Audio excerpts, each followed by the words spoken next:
नमस्कार दोस्तों। ये कहानी है एक ऐसे महापुरुष की जिसने अपना पूरा जीवन भारतीय समाज में व्याप्त भेदभावों के विरुद्ध संघर्ष में लगा दिया। आज हम जिस महामानव की बात कर रहे हैं उन्हें सभी लोग सम्मानपूर्वक बाबा साहब कहकर संबोधित करते हैं।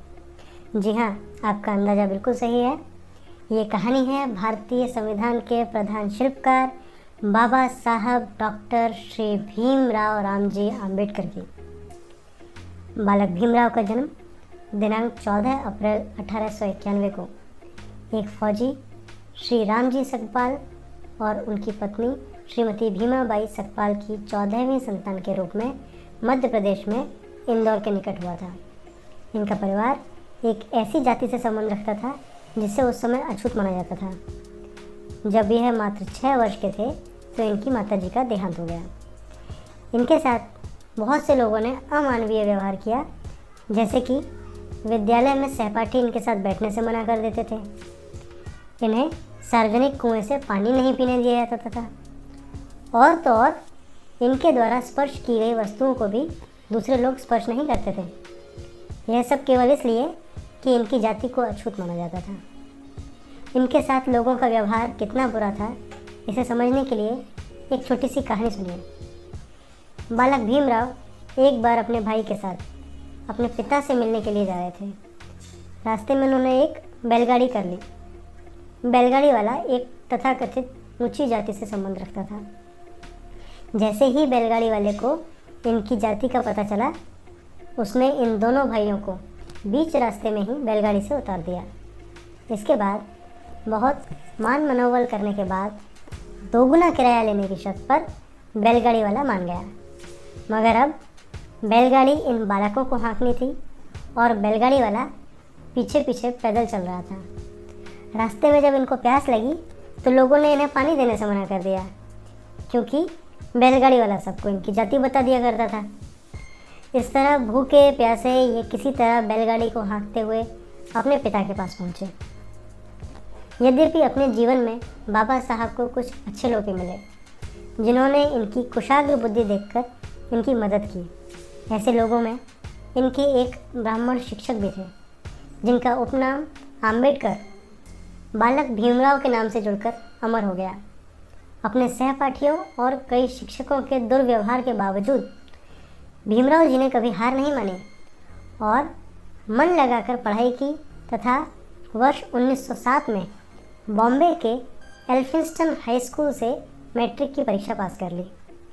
एल्फिंस्टन हाई स्कूल में उन्हें संस्कृत पढ़ने की इजाज़त नहीं दी गई थी, क्योंकि इनकी जाति पर अछूत का टैग लगा हुआ था और इन्हें फारसी भाषा पढ़ने के लिए विवश किया गया। मगर इन्होंने अनिच्छा से लिए गए विषय पर भी इतनी मेहनत की कि फारसी भाषा में सभी छात्रों से अधिक अंक प्राप्त किए और सभी लोगों को अचंभित कर दिया। इसी समय मात्र 16 वर्ष की उम्र में उनकी शादी करा दी गई। उनकी पत्नी का नाम श्रीमती रमाबाई था। इन्होंने आर्थिक तंगी के बावजूद इंटरमीडिएट की परीक्षा भी पास कर ली। इसके बाद उस समय बड़ौदा के महाराजा श्री सयाजी राव गायकवाड़ ने इनकी योग्यता से प्रभावित होकर इन्हें ₹25 प्रतिमाह की छात्रवृत्ति दी। उस समय में यह एक बड़ी रकम हुआ करती थी। वर्ष 1913 में बाबा साहब ने बीए की परीक्षा भी पास कर ली, मगर तभी इनके पिताजी चल बसे। इसके बाद अपनी प्रतिभा के दम पर बड़ौदा के महाराजा से पुनः छात्रवृत्ति प्राप्त करके भीमराव जी अमेरिका की कोलंबिया यूनिवर्सिटी में पढ़ने गए। यहाँ इनके विचारों को एक क्रांतिकारी दिशा मिली, क्योंकि अब इन्होंने जाना कि किस तरह जॉर्ज वॉशिंगटन ने अमेरिका को ब्रिटेन से आज़ाद कराया और कैसे अब्राहम लिंकन ने अमेरिका में दास प्रथा के विरुद्ध संघर्ष किया और इस कुप्रथा को जड़ से मिटा डाला। वर्ष 1915 में इन्होंने एमए की परीक्षा पास की और वर्ष 1916 में इनको पीएचडी की उपाधि दी गई। कोलंबिया यूनिवर्सिटी में इनके साथ जाति के आधार पर कोई भेदभाव नहीं किया गया। अतः स्वदेश और विदेशी धरती के बीच का यह अंतर उनके मन में घर कर गया। जब वे अपनी पढ़ाई करके भारत लौटे तो बड़ौदा के महाराजा ने उनको अपना सैन्य सचिव नियुक्त किया। इतने ऊंचे पद पर आसीन होने के बावजूद ऊंची जाति वाले चपरासी इन्हें एक गिलास पानी देने से भी कतराते थे, और तो और वो इनको फाइलें भी फेंक कर देते थे। कारण वही पुराना था, बाबा साहेब की जाति का अछूत माना जाना। भीमराव इससे ज़्यादा अपमान सहन नहीं कर सकते थे, इसलिए उन्होंने त्यागपत्र दे दिया। इसके बाद कोल्हापुर के महाराजा की सहायता से, जो कि शाहू महाराज के नाम से जाने जाते थे, बाबा साहब ने मूक नायक नाम का एक समाचार पत्र निकाला। इसके बाद वर्ष 1920 में आगे की पढ़ाई करने के लिए भीमराव जी पुनः लंदन चले गए। वहाँ उन्होंने वर्ष 1921 में अर्थशास्त्र विषय में MSc की डिग्री प्राप्त की और इसी वर्ष उन्होंने बैरिस्टर की उपाधि भी प्राप्त की। वर्ष 1923 में भीमराव जी ने अर्थशास्त्र में ही DSc की उपाधि प्राप्त की। भारत लौटकर उन्होंने वकालत शुरू कर दी, लेकिन यहाँ भी जातिगत भेदभावों ने उनका पीछा नहीं छोड़ा। उन्हें कुछ छोटे मोटे मामलों में ही वकालत करने का मौका मिलता था, क्योंकि ज़्यादातर मुवक्किल या तो अंग्रेज वकीलों से अपने मामले की पैरवी करवाना चाहते थे या तो ऊंची जाति के वकीलों से। ऐसी परिस्थिति में भी यदि कोई गरीब व्यक्ति बाबा साहब से मिलता था तो बाबा साहब बिना कोई फीस लिए भी उसका केस लड़ लिया करते थे। इस प्रकार गरीबों के मुकदमे फ्री में लड़ने की वजह से वे गरीबों के पैगंबर कहे जाने लगे और धीरे धीरे वे बहुत प्रसिद्ध हो गए। बॉम्बे लेजिस्लेटिव असेंबली ने वर्ष 1923 में एक संकल्प पारित किया कि अछूतों को सभी सार्वजनिक स्थानों पर जाने और सार्वजनिक सुविधाओं का उपयोग करने की पूरी छूट होगी, जिसमें धर्मशालाएं और कुएं भी शामिल होंगे।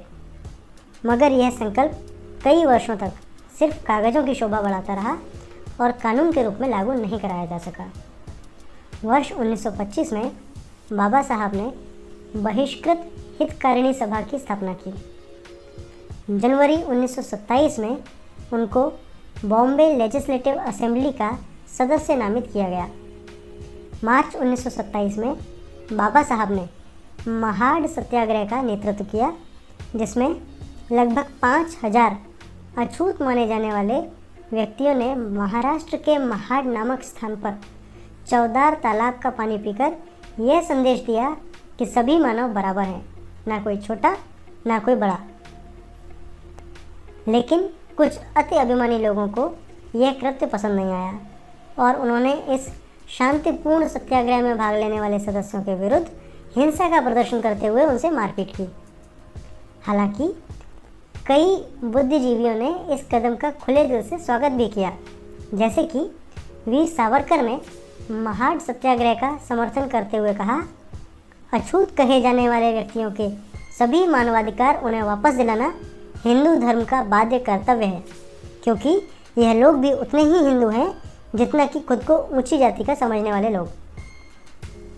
अप्रैल 1927 में बाबा साहब ने मराठी भाषा में बहिष्कृत भारत नामक समाचार पत्र निकालना शुरू किया।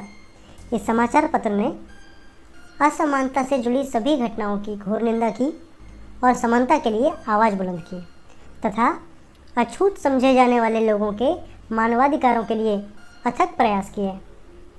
जून 1928 में बाबा साहब ने गवर्नमेंट लॉ कॉलेज बॉम्बे में कार्यवाहक प्रोफेसर का पद स्वीकार कर लिया। वर्ष 1930 में बाबा साहब ने नासिक स्थित कालाराम मंदिर में अछूतों के प्रवेश के लिए सत्याग्रह किया, जिसमें 15,000 से भी अधिक लोगों ने शांतिपूर्ण और अहिंसक तरीके से भाग लिया।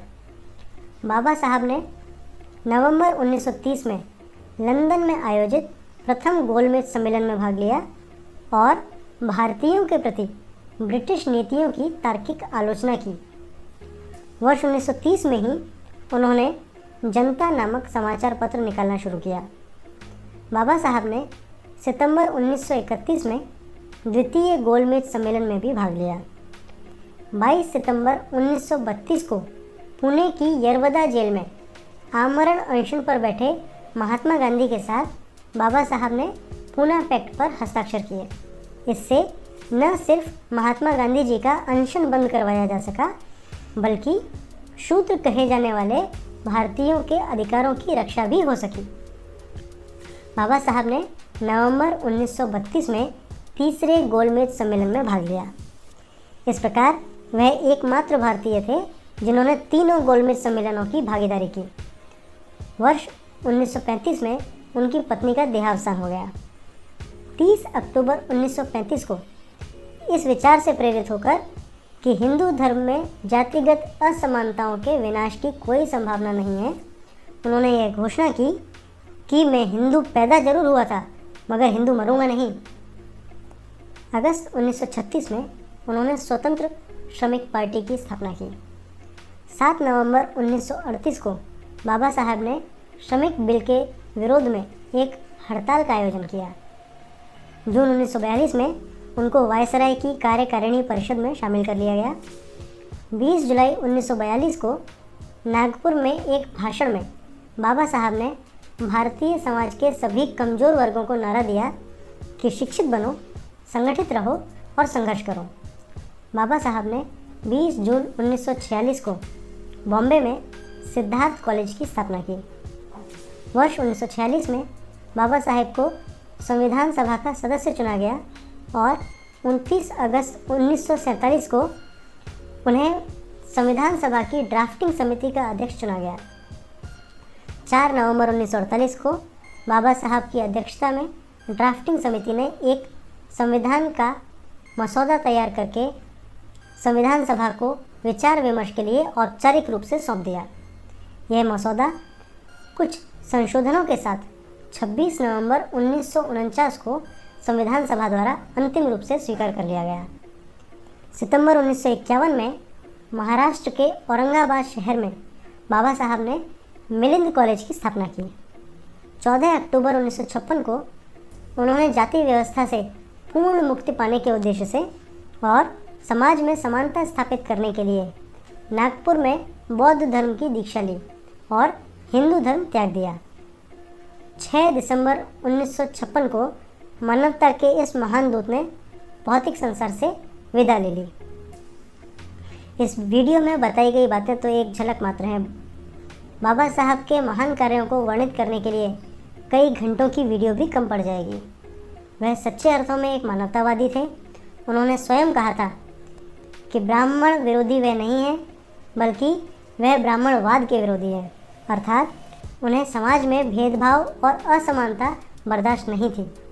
वह अपने समय के जाने माने अर्थशास्त्री, विधिवेत्ता, श्रम सुधारक, शिक्षाविद और समाज सुधारक भी थे। बाबा साहब सभी कमज़ोर वर्गों के नेता थे, न केवल अछूत कहे जाने वाले व्यक्तियों के लिए बल्कि श्रमिकों और महिलाओं के उत्थान के लिए भी उन्होंने अनवरत प्रयास किए और अपना अतुलनीय योगदान दिया। वह अपने समय के सबसे पढ़े लिखे व्यक्तियों में से एक थे। वह अन्याय सहने को कतई तैयार नहीं थे। उन्हें अपना कर्तव्य बखूबी पता था और उन्होंने अपने कर्तव्य को ही अपने जीवन का ध्येय बना लिया तथा अपने लक्ष्य को प्राप्त करने के लिए भारतीय समाज की सेवा में कमज़ोरों को उनका हक दिलाने के लिए बाबा साहेब ने अपनी हर सुविधा को दरकिनार करके हर संभव प्रयास किया। धन्य है वो भारत माँ जिसने ऐसे महापुरुष को जन्म दिया। दोस्तों फिर मिलेंगे अगली वीडियो में एक और प्रेरक कहानी के साथ। जय हिंद, जय भारत।